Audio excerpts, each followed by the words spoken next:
안녕하세요. 오늘 청취자 당신과 함께 좀 깊이 살펴볼 자료가 있는데요. 울산주신교회 설교 영상 기록이에요. 마가복음 1장 9절에서 15절, 이걸 바탕으로 하나님의 그리스도라는 주제를 다루고 있습니다. 특히 예수님의 정체성, 그 증거들에 아주 집중하고 있더라고요. 네, 안녕하세요. 그 설교군요. 시작부터 그 초점 얘기를 딱 꺼내시던데요. 사진 찍을 때 초점 맞아야 잘 나오잖아요. 그런 것처럼 성경을 보거나 신앙을 이해할 때도 어디에 초점을 맞추느냐가 중요하다 뭐 이런 거죠. 네, 맞아요. 흥미로운 시작이죠. 특히 저번에 저희가 다뤘던 세례 요한 이야기하고 바로 연결이 돼요. 요한이 예고했던 더 능력 많으시니, 그러니까 그리스도가 대체 누구냐? 그리고 그 증거는 뭐냐? 이걸 이제 구체적으로 보여주려는 그런 흐름이거든요. 아, 그렇군요. 그래서 오늘 이 설교 자료를 통해서 예수님 공생에 시작할 때 그 중요한 사건들의 의미를 이 설교자의 해석을 중심으로 한번 같이 파헤쳐 보면 좋을 것 같습니다. 좋습니다. 그럼 이 설교가 마가복음 본문을 어떻게 풀어내고 있는지 바로 그 핵심 내용으로 한번 들어가 보죠. 설교가 먼저 세례 요한 메시지부터 다시 짚어주더라고요. 그의 역할이 주의 길을 예비하는 것이었고 또 외침은 죄사함을 받게 하는 회개의 세례였죠. 네, 맞아요. 여기서 이제 설교가 첫 번째로 강조하는 초점 이동이 나옵니다. 세례 요한도 중요하지만 진짜 우리가 봐야 할 건 그 사람이 아니라 그가 가리키는 대상, 그러니까 내 뒤에 오시느니 바로 예수 그리스도라는 거죠. 아, 세례 요한은 방향 표지판 같은 거군요. 그렇죠. 그리고 회개의 의미에 대해서도 좀 더 깊게 들어가더라고요. 단순한 후회가 아니라고요. 네네, 저도 그 부분이 인상 깊었어요. 설교자에는 회개를 뭐랄까 삶의 기준 또 방향 자체를 근본적으로 바꾸는 걸로 설명을 해요. 예를 들면 세상적인 낯이 있잖아요. 소유 중심 이런 거에서 나눔 중심으로 또 섬김 받으려는 태도에서 섬기는 태도로 영광을 좇는 게 아니라 십자가를 지는 쪽으로 첫째가 되기보다 끝이 되려는 마음, 뭐 이런 거네요. 네, 완전히 180도 방향 전환이죠.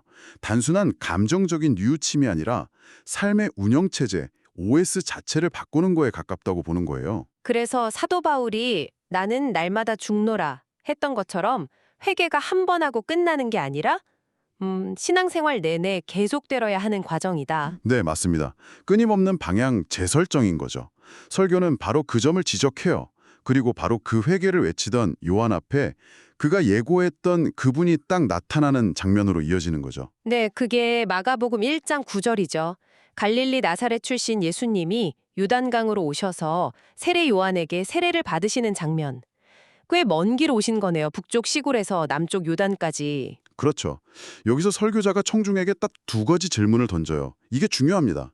첫째는 아니 죄 없으신 예수님이 왜 죄사함을 위한 회개의 세례를 받으시냐는 거죠. 둘째는 이 세례가 그리스도를 맞이할 준비를 위한 거라면 정작 그리스도 본인이 왜 이 세례를 받으시냐 이겁니다. 아, 그러네요. 이상하게 생각될 수 있겠네요. 다른 유대인들처럼 똑같이 세례를 받으시니까. 네, 그 질문에 대한 답이 바로 다음에 이어지는 놀라운 사건들 속에 담겨 있다는 게 이 설교의 흐름입니다. 10절, 11절이죠. 예수님이 물에서 딱 올라오실 때 일어난 일들. 그렇습니다. 세 가지 초자연적인 현상. 첫째, 하늘이 갈라지고. 둘째, 성령이 비둘기같이 예수님 위에 내려오고. 셋째, 하늘에서 음성이 들리죠. 너는 내 사랑하는 아들이라. 내가 너를 기뻐하노라. 네, 이 세 가지가 예수님의 정체성 그리고 사명을 증명하는 결정적인 증거라고 설교를 해석하는 겁니다. 그 하늘이 갈라졌다는 표현이 되게 강렬했어요. 그냥 열린 게 아니라 뭐랄까 찢어졌다는 느낌? 설교자는 이걸 이사야서의 기도랑 연결시키더라고요. 이사야 64장 1절에 원하건대 주는 하늘을 가르고 강림하시고 이런 기도가 있거든요. 아, 이스라엘 백성들의 오랜 소망이었던 거군요. 네, 그 기도에 대한 응답으로 보는 거예요. 하나님이 더 이상 침묵하시는 게 아니라 이제 강력하게 개입하신다, 임재하신다. 이걸 그냥 문으로 보여주는 사건이라는 거죠. 하나님과 인간 사이의 그 장벽이 확 허물어지는 순간, 뭐 그렇게 상징적으로 보는 겁니다. 하나님의 직접적인 행동 개시 선언, 뭐 그런 느낌이네요. 그럼 성령이 비둘기같이 내려오신 건요. 이것도 역시 구약 예언하고 연결합니다.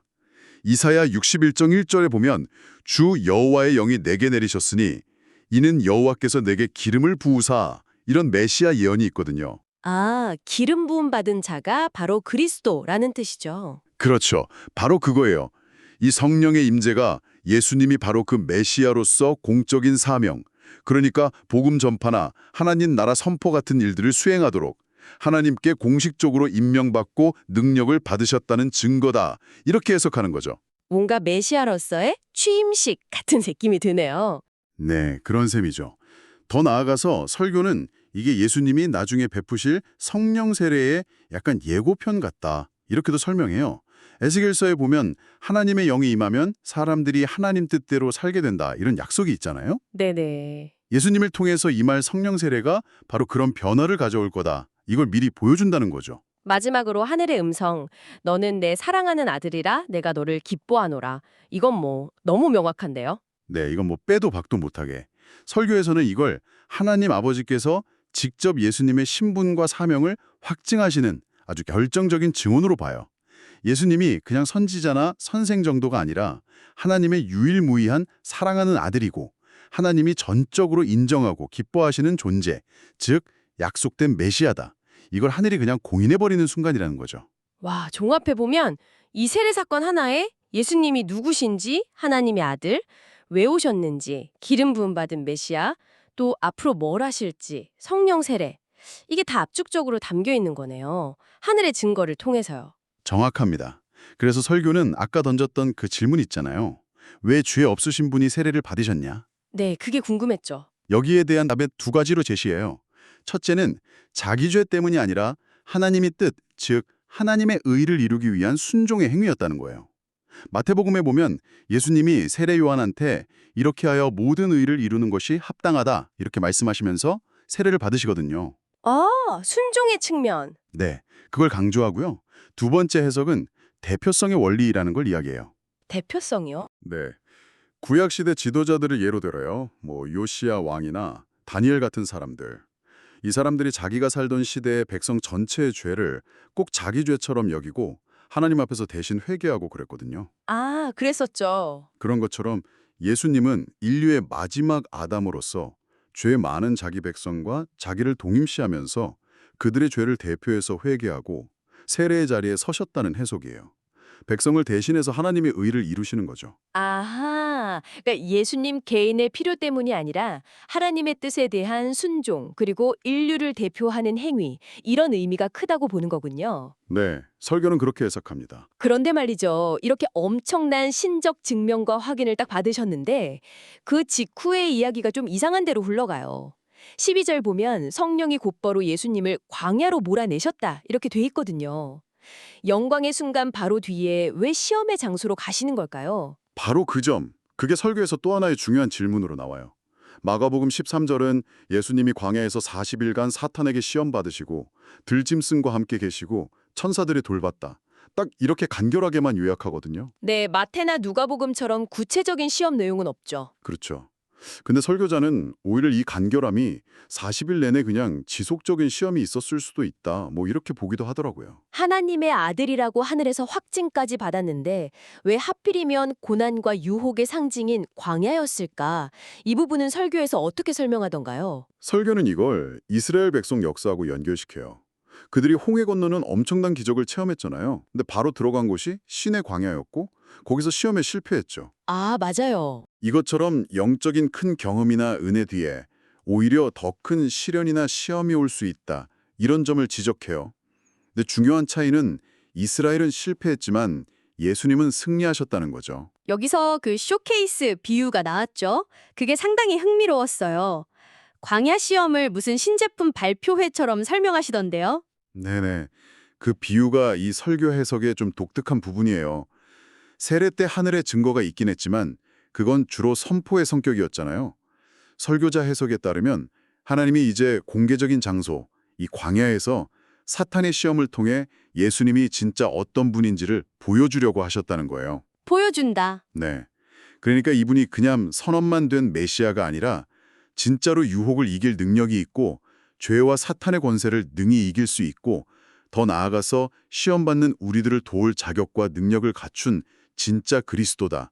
이걸 모든 영적 존재들과 세상 앞에서 입증하는 쇼케이스 무대를 만드셨다는 거죠. 아, 그러니까 세례가 정체성 선포였다면 광야 시험은 그 선포된 정체성과 능력을 실제로 검증하고 증명하는 과정이다.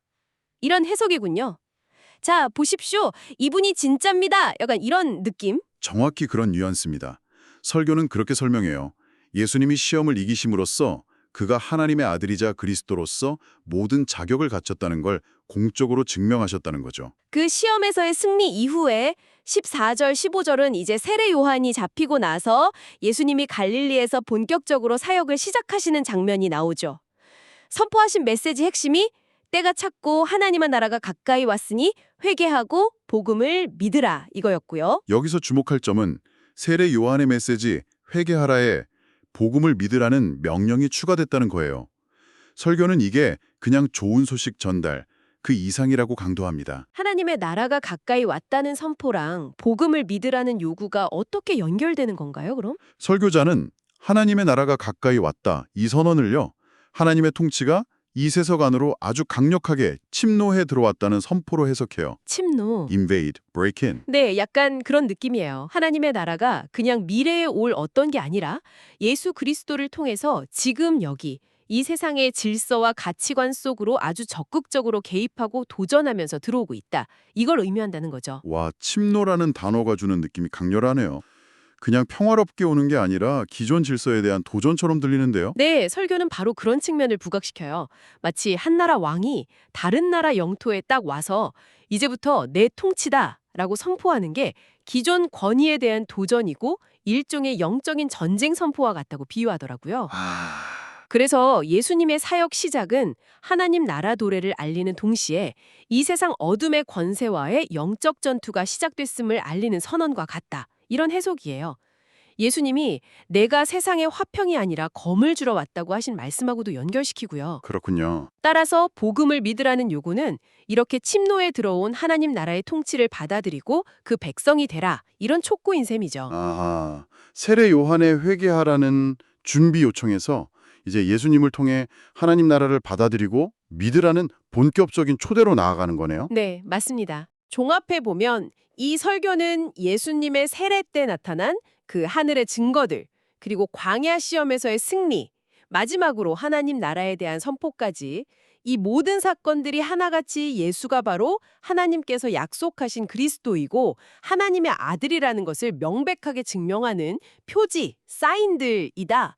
이렇게 일관되게 주장하고 있는 거네요. 맞습니다. 그리고 이게 설교의 최종 결론이자 핵심 메시지로 딱 이어져요. 우리가 성경을 읽고 신앙을 이해하려고 할 때 수많은 이야기나 인물들 속에서도 결국 우리의 초점은 어디에 맞춰져야 하느냐? 바로 예수 그리스도, 그분이 누구시고 우리를 위해 무슨 일을 하셨는가?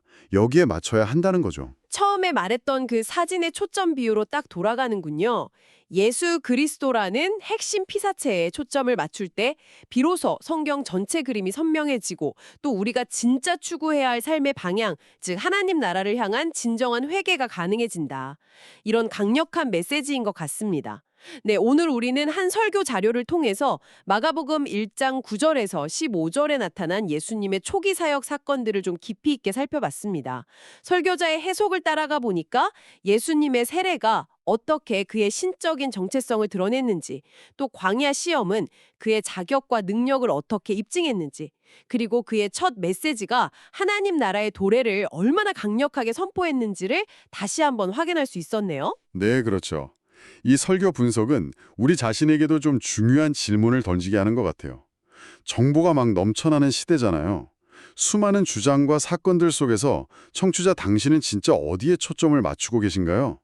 이 설교는 그 답이 예수 그리스도여야 한다, 이렇게 제안하고 있는 거죠. 자, 청취자 당신께 마지막으로 한번 생각해 볼 질문을 드립니다. 오늘 우리가 살펴본 설교의 관점처럼 삶에서 마주하는 여러 광야 같은 시련의 시간 속에서 혹은 우리를 막 산만하게 하는 세상의 수많은 소음들 속에서도요. 당신이 추구하는 진리나 삶의 가장 중요한 목표에 계속해서 초점을 유지하기 위해서 어떤 의식적인 노력을 할 수 있을까요? 이 설교가 제시한 예수 그리스도께 초점 맞추기라는 이 원리를 당신의 배움과 성찰의 여정에 한번 어떻게 적용해 볼 수 있을지 잠시 고민해 보시는 것도 의미 있는 시간이 될 것 같습니다.